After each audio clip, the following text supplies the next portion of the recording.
Соньки, ласоньки, ходімо підіймати в собі настрій і пекти справжній брауні.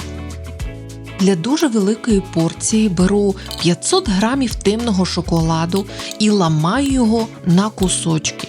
Додаю до термостійкої миски і ще 500 грамів подрібненого вершкового масла і ставлю на парову баню.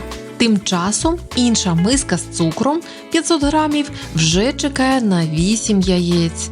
Починаю з повільного збивання. Поступово збільшую оберти і з часом отримую пишну піну.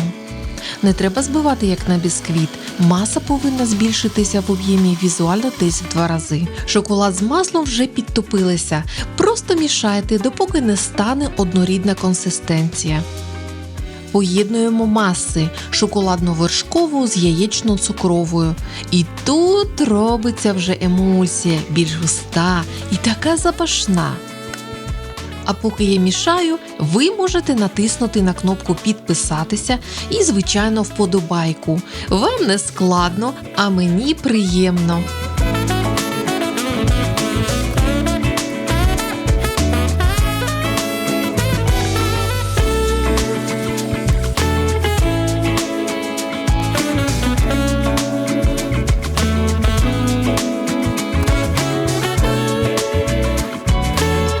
Додаю ванільну пасту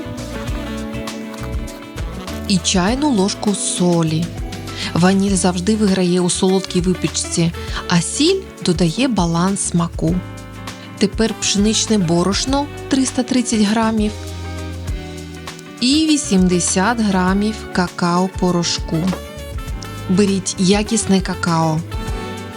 Все просіюємо, щоб не було грудочок. Мішаємо і отримуємо ось таку красу. Тісто вже готове до випічки. Виливаємо у застелену пергаментом форму. Ця моя порція розрахована на стандартне велике деко духовки. Але якої товщини повинно бути ідеальне брауні? Щоб не було тонке і сухе, або таке товсте, що не пропечеться. Тож запам'ятайте, ідеальне тісто – це 2,5-3,5 см товщини. Духовка верх-низ на 175 градусів. Печемо 30-35 хвилин.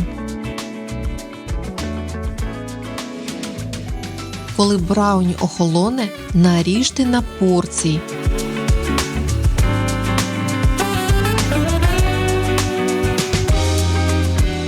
Полийте розтопленим шоколадом з дрібкою олії.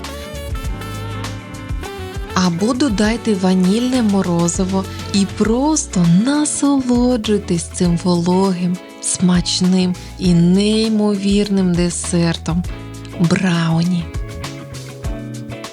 Чи маєте свої секрети випікання цього десерту? Поділіться в коментарях. Смачного!